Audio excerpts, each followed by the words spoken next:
Welcome to another Railroads Online video. Today we are back in the testing world to check out the stuff from the March update. However, there are also a few other topics to talk about and I want to put those up front because I think they matter more and they have to do with how the Railroads Online team, both the devs and moderators, have been treating the community. It's always been a bit of a situation on the Steam forums where discussions were just shut down all the time, threads were locked, just somebody tried to make a point, have a bit of a discussion. The moderators came in, gave their opinion, and then completely locked down the entire thread. You can check that for yourself, just pages upon pages of locked threads, and yeah, it's just always short-ended, and also some people from that team just throw out some really weird alternative facts, I might say.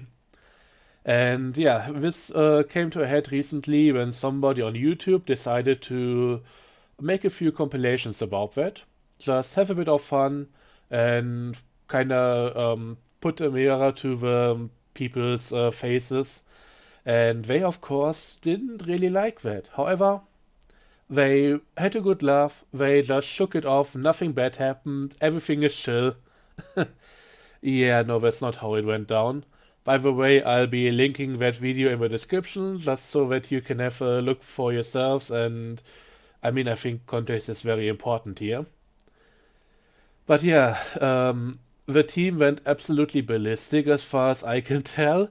First up, Goku completely removed the unofficial Railroads Online Discord, which he apparently started before he became a mod for the game. And yeah, that's now gone, effectively just punishing the entire community on there for the actions of a single person. And they don't even know who that is. And yeah, they kinda got a bit paranoid apparently, just throwing accusations out at people who could be the creator of that video and even ended up banning people for that. There have been some posts that are of a demeaning nature, kind of insulting to the community, and honestly, at that point, I ended up just leaving the official Discord because I don't want to have any part in that. And yeah, that's where we are right now. So I don't want to condemn the actions of the entire team, but there are definitely a few foul acts there, and that blatantly toxic behavior from them is something that I think is important to call out.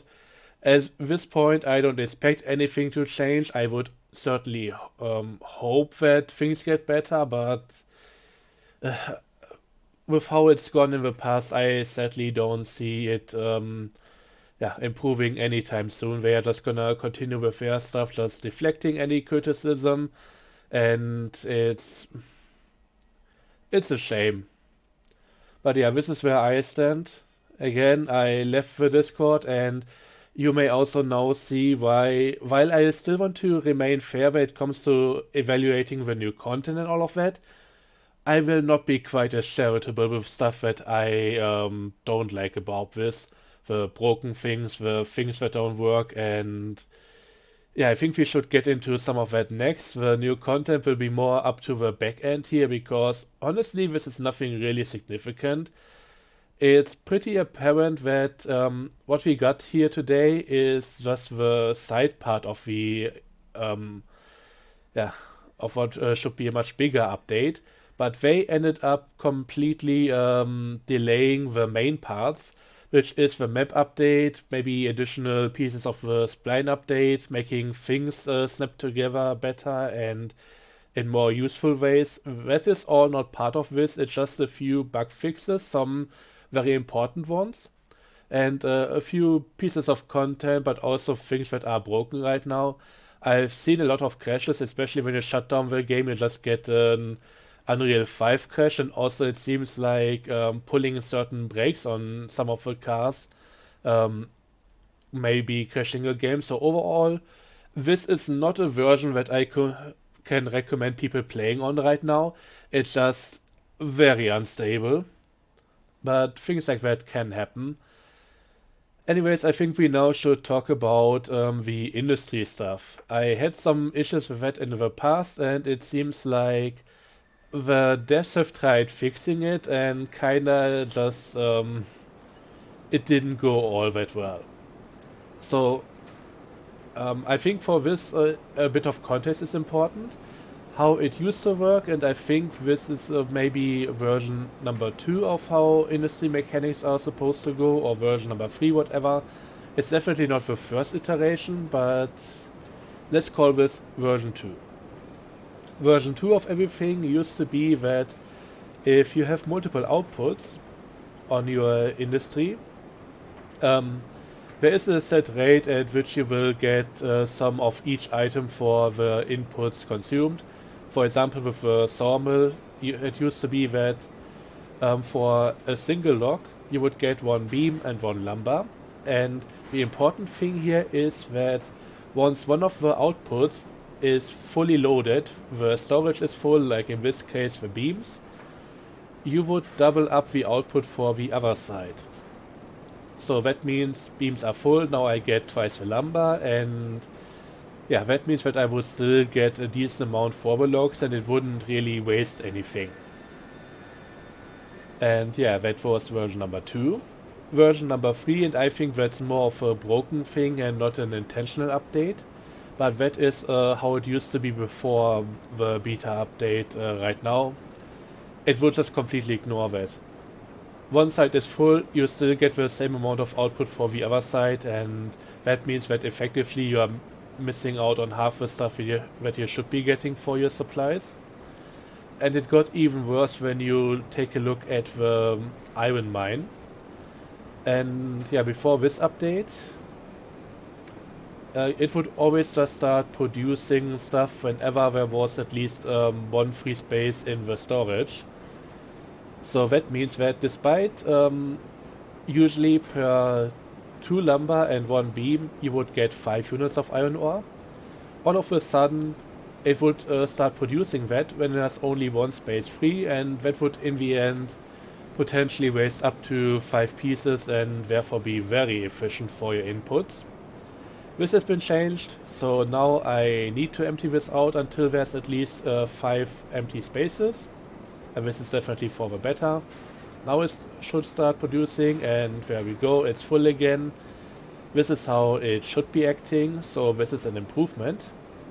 The problem is once again that with the current version, we have basically gone back to the first iteration of the mechanics here. So while it works well for industries with only one output, if we have anything with multiple outputs, it's now going to wait until both areas have enough free space to accept more goods. So while it's an improvement that we are not wasting any more stuff over here, this is really going back to how the game was working when it came out initially. So right now I can only get more lumber if I clean out some of the beams here. After all, there are more than enough logs lying around over there. So now that I have a bit more space in the beams, now we are going to see a few more pieces of lumber appear. Just waiting for it. There it goes. And this is already kinda bad enough. I mean, still better than wasting output or wasting resources in general, but in the end, especially with something like this where some industries only need one of the goods or the other, you can end up with something very imbalanced over time, and yeah, now you would need to clear out some inventory in order to get more of the stuff that you actually need. Far from ideal. And it even gets a lot worse when you take a look at something like the logging camp, which of course doesn't have any input resources, but 4 different outputs if you count both log piles and both cordwood piles. And yeah, logically that all of course means that now you will only ever see the logs go up to 32 initially on each side here. So that means if you are starting a new game on this version, until this is fixed, you will have 64 logs to transport to get to the sawmill, do whatever else you need to do with those resources. But if you run out of that, you either have something set up to start using the wheat farm, or you will need to place a completely new logging camp, unless you already have a bulkhead car, allowing you to empty out a bit of a cordwood, because once more, without a car, you cannot do anything here. But yeah, as it is right now, even if the logs are completely empty, unless you also empty out both of these piles for the cordwood, you're not going to get additional logs anymore. So, I don't know, this is version 1 again, the initial release of the game. Better than losing stuff, but certainly far from ideal, and I wish we would just go back to version 2, which just used to work the best. But I don't know if we are going to get there anytime soon. I don't get why they felt the need to roll back to this one to begin with. Another thing that I recently noticed, and I want to talk about it here because it was never really mentioned in any of the update logs, they changed a lot of the pricing for a lot of the reward structure when it comes to the different payouts. Logs are still the same as they always used to be, $10 per log, so $50 or $60 per car, depending on what you were using. But a lot of the other stuff has changed. Some of it is worth a bit more now, which is nice, but there are some general changes which are a bit weird and concerning. Starting out with the output of a sawmill, it all used to be $72 per car before. So no matter what you were transporting using the regular cars, that all used to come out to the same amount. But now it's different. For the new prices are also noted down the price per item. It's now $20 per item and $60 per car, always looking at the old cars. But for lumber, it's also $20 per item, and therefore, since the capacity here is higher, it's $120 per car. One thing that I want to point out at this point, we are not getting paid by the industries to sell these items. These are not ours. We are just basically getting paid for the service of transporting them from one place to another. I think that context is very important in order to also tell that there is a point in keeping these prices even, at least in my opinion. Overall, if you are transporting both of these goods at the same rate, then yeah, this is a bit of an improvement, a bit of a price buff, and I think that's a pretty good one. But overall, I would rather have both of them maybe go for $90 or something, just evening it out and keep them the same. Seems a bit weird to imbalance it like that. For the old hoppers, it used to be $200 per car before. Now it's $30 per item or $300 per car. I mean, you want this to pay well, after all the hoppers are quite expensive to buy. And I think $200 before was already pretty good. $300, I don't know if that needed to happen. I'm not gonna object any reward increases to just make the grind a bit less. But in the end, I think this was okay before. Now to the one change that I really cannot understand. And this has to do with the output of the smelter. I won't be going through any more of these. This is the last one that I'm showing you guys. But yeah, when it comes to the rails, 10 rails on a single stake car, $250 before, now $350. This didn't need to happen. They already paid incredibly well before this update, so I don't get why they did this to begin with. And now to the one that's really baffling. Raw iron used to go for $75 per car, and now it's $30 per car. This still has the same item value as logs have, but on a per car basis, you would just be better off carrying logs to the freight depot and leaving it like that. Like, these ones always needed a buff. The rails didn't, but the rails got the buff, this thing got the nerf, and I don't know why they did that. That's such a senseless change in my opinion. But yeah, this is what we have here right now. They never really announced it. You can see the different item values on the in-game wiki, and that's about it. Also, if anything really needed a change with how it's priced, it's the wheat farm and other industries in that chain.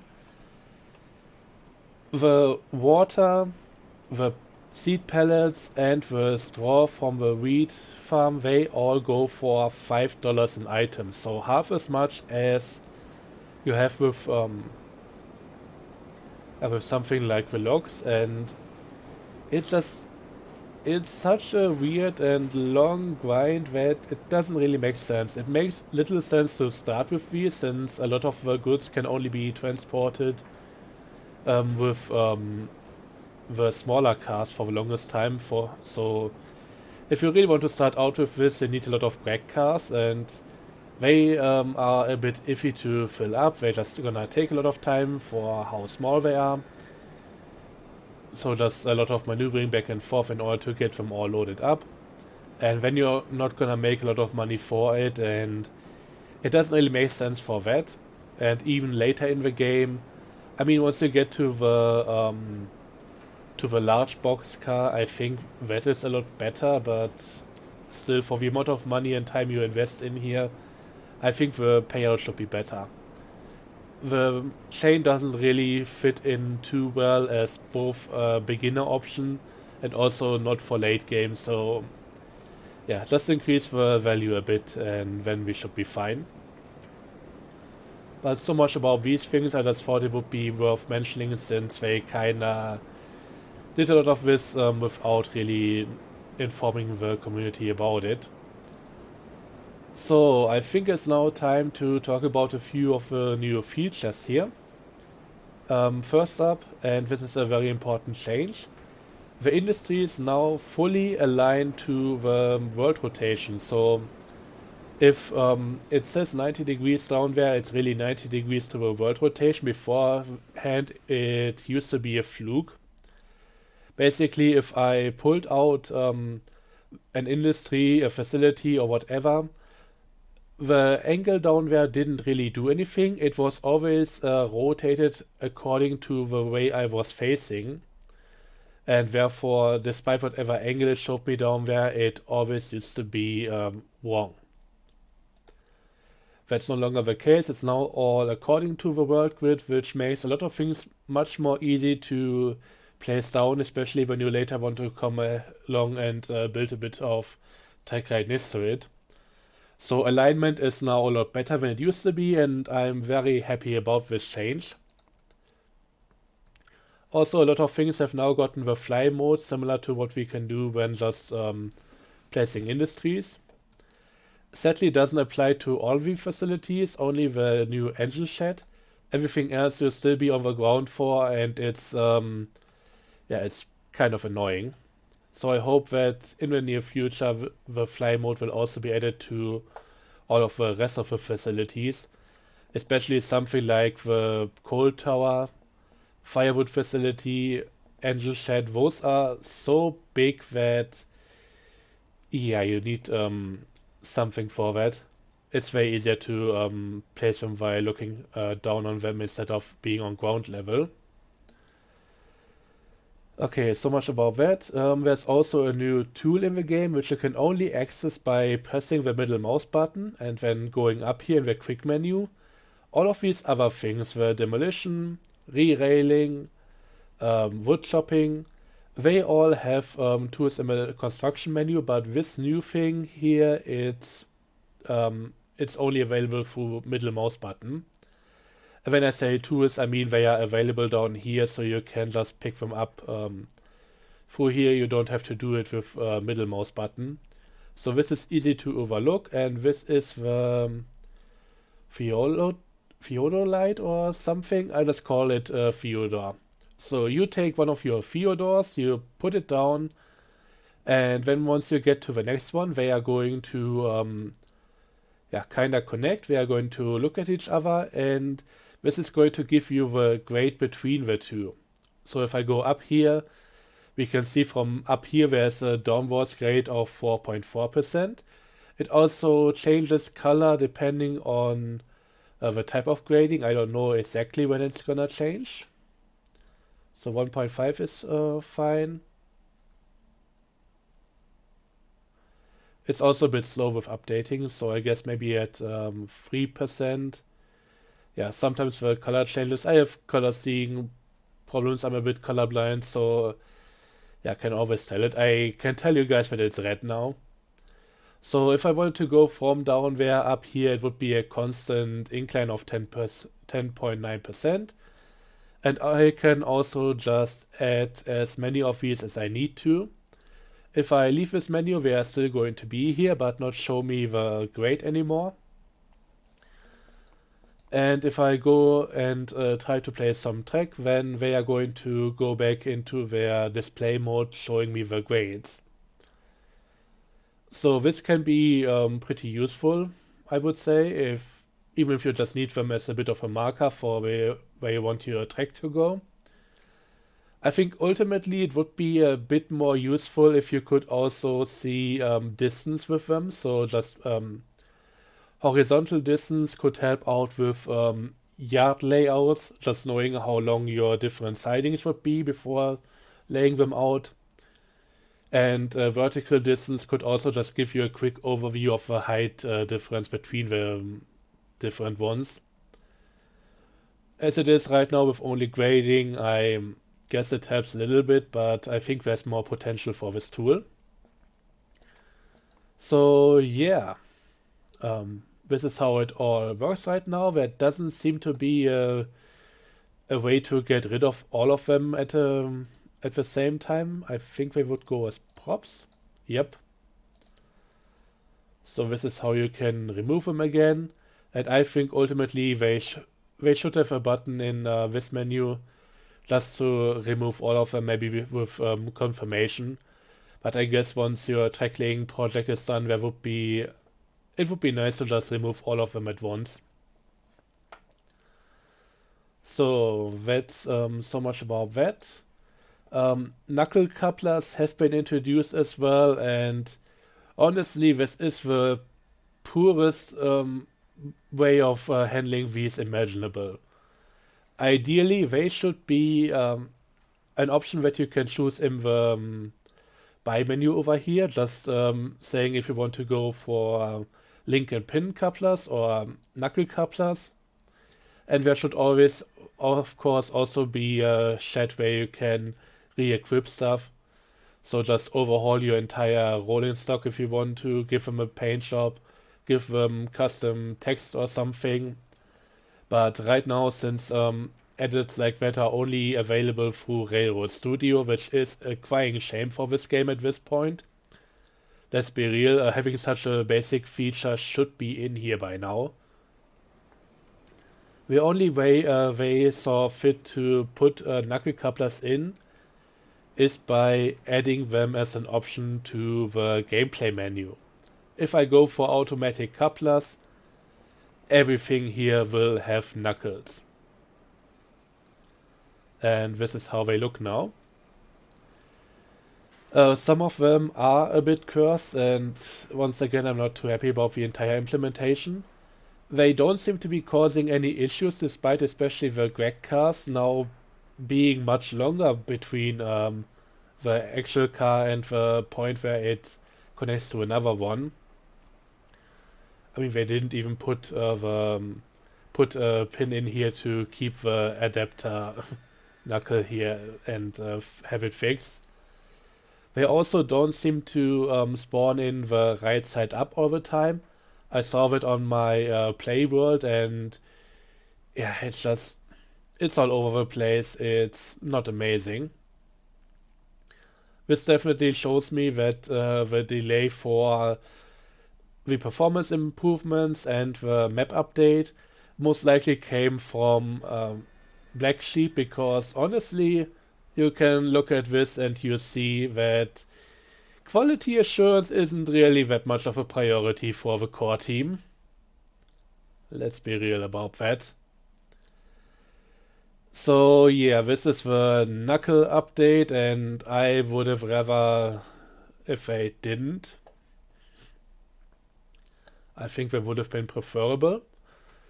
So let's now talk about some other stuff here. We have a new engine shed, and while it is overall pretty nice, let's take a look inside here.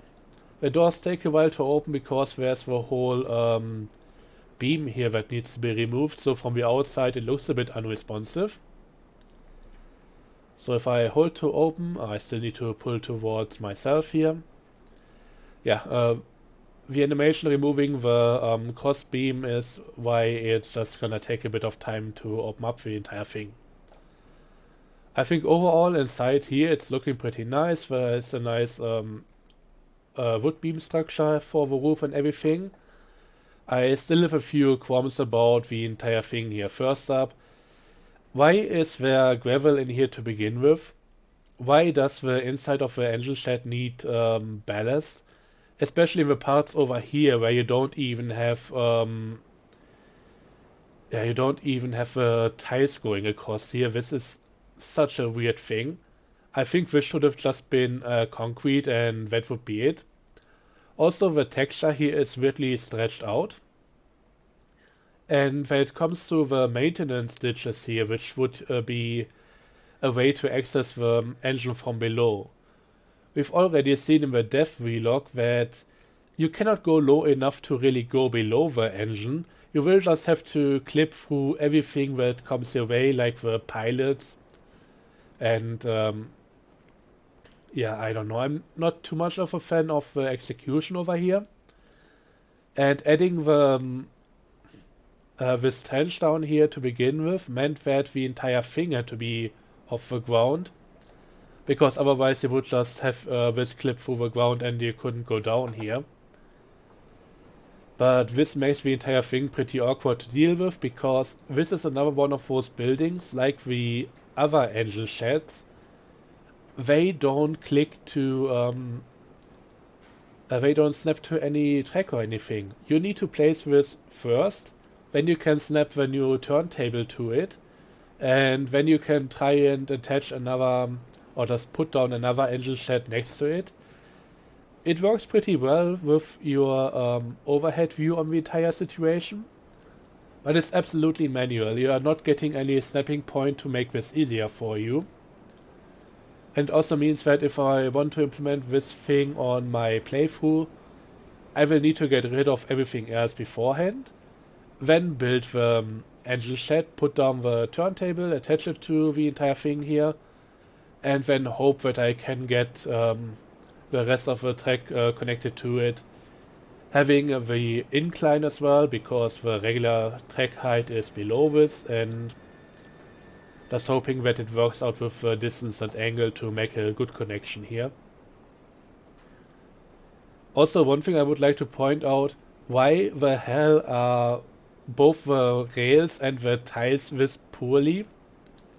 Like, can you not get a base model for both of these and just use that in all of the models so you have something consistent?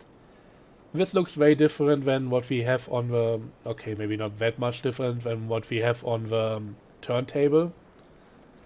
And if we just look at the regular track model, it's just night and day for everything.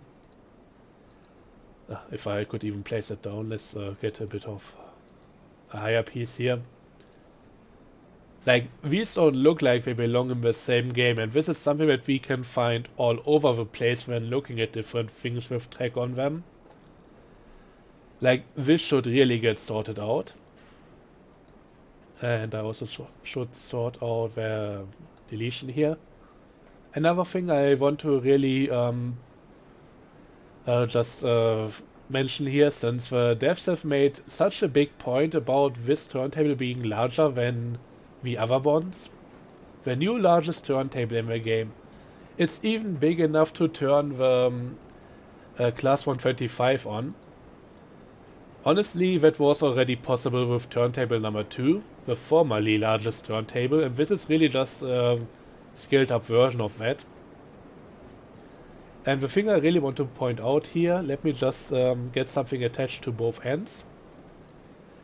How much bigger do you think this turntable is compared to the old one? So we now have the distance between the two pieces of track here to see how large that turntable was. Let's get turntable number 2 out. This is barely more than a meter. This is maybe like 4 feet or something. And they made such a big deal about this. And yes, I've tried this. You can turn around the class 125 on it. There would be a more severe problem with that because yeah, the pistons, they kinda stick through the sides here. It's not wide enough. But the length is alright, and it's not like with a bit of additional length through the new turntable, you completely avoid it overhanging on both ends. That's still a thing. It's just a tiny bit better. But yeah, the devs have made such a huge deal about this that I thought it would be important to point out. Also, you may have noticed it already, since I placed a second roundhouse to the turntable. Okay, pull to yourself, have a bit of patience. First up, that's the door from, I think, this building here, just clipping through the other one. It's really not meant to have multiple ones right next to each other. Also, putting these at this angle and this close means that, yeah, they had the attachment point for the telegraph lines, and they now connect and go straight through one of the buildings here. I just imagine there being a giant metal web spinning spider that just is likely gonna eat some of the people working in here. It's fine. Also, of course, it doesn't really work using the other turntable or anything else. This engine shed has really been made for just the new one. So if I go for the old turntable, of course you can just get a bit of track straight from here, but I don't know if it will really work out for you once you get to the second one. I think they would likely clash into each other. But yeah, if you use the old turntable, it doesn't work.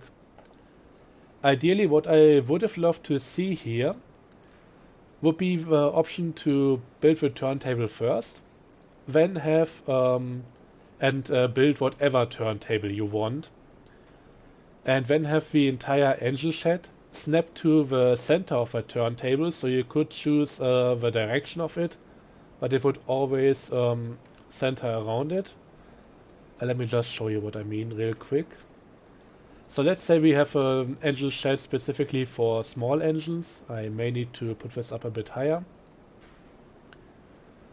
So let's get a bit of track so that we are slightly off the ground.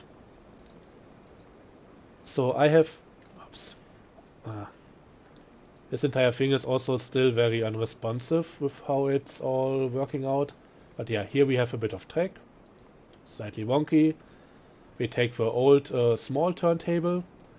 And if we want to have just an engine shed for small engines, we would now take the roundhouse and attach that to this turntable. Just have it snap so that it's centered on the rotation point. And this should not have any track in front of it, because at that point, if it's properly snapped to it on the right height level, on the right center point, then we should just be able to lay our own track to it, and that would be it.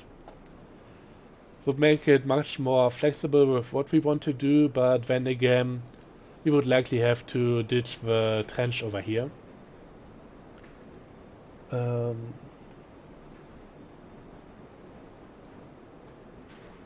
Just deleting everything here. But yeah, so much about this thing. I think overall it's pretty good, but it could definitely be better, a bit more flexible, and more usable for different things. But yeah, if the game works properly, once they get rid of some of the weirdness here, like the weird random crashes. I mean, the coal tower is working again now, which is nice. Once they deal with facilities and I mean the industry is working properly, I could see myself going back to the game and continuing the playthrough, but especially performance is a bit of an issue. So right now with how it's all working, it's too much of a mess, especially once you take the random crashes into account. Anyways, I think it's now time to take a look at the new rolling stock. We have this monstrosity over here, the rotary snowplow. This thing is massive, it is heavy, it has a massive engine in here in order to even function at all. So this is basically a huge steam engine, even with its own tender and everything. And this cannot move on its own. You need at least one engine to pull it, or even more like to push it, because this needs to be up front. And I can go out on the side here. Yeah, it's massive, it's a bit weird and all of that. I don't think I would ever use it because snow right now is more of an optical thing, and even if you want to get it out of the way, the smaller old one is gonna do the same thing for you. The only real advantage this one has is that you can choose where you want to move the snow over to, on which side it should shoot out. But yeah, while this thing is very complex and all of that, it doesn't make the most sense in this game, I would say. Or I can even enter the vehicle. Reverser, regulator, why does it need a reverser? I mean, I haven't got this powered up. We have baffle, whatever that does. We have flanger. I mean, I'm certainly fully baffled at this point, so put that up to 100% here. But this thing, I mean, it's larger than any engine in this game. It's very heavy. It's just cumbersome. I mean, if somebody really wants to go for it, you have the option now, which I guess is cool, but overall, when it comes to being practical, also I think this is about as expensive as the Class 125. For being practical, I would just use this one instead. Does the same thing, doesn't ruin your company, and does require 2 additional engines to push it most likely. Anyways, now on to the engine. And yeah, the new engine is another one of those pretty fast ones. So 22 miles per hour full reverser speed, 29 miles per hour top speed. It has a tractive effort of about 9,600 pound force. It's a 460 engine, coal driven, and yeah, that's all that I can really say about it. Honestly, right now with all of the other issues in this game, having a new engine to play with, despite how nice it looks, really does nothing for me. This update really needed to be something else than what we've gotten, and I hope they at least don't let us wait another month for performance improvements and find a better way to deal with the industries and all the other things, remove the game-breaking bugs. But as it is right now, yeah, I'm gonna go back and play some more Motor Town. I may try getting my world to run again, but if I cannot get that to run smoothly, I think there may have been some changes to performance. But yeah, if it doesn't work out for me, then right now the game doesn't really have anything that I care too much about. So yeah, that's pretty much my conclusion on this entire thing. Let me know what you think, and yeah, see you in the next one. Whatever, whenever that may be. Till then, have a good one, and Bye bye.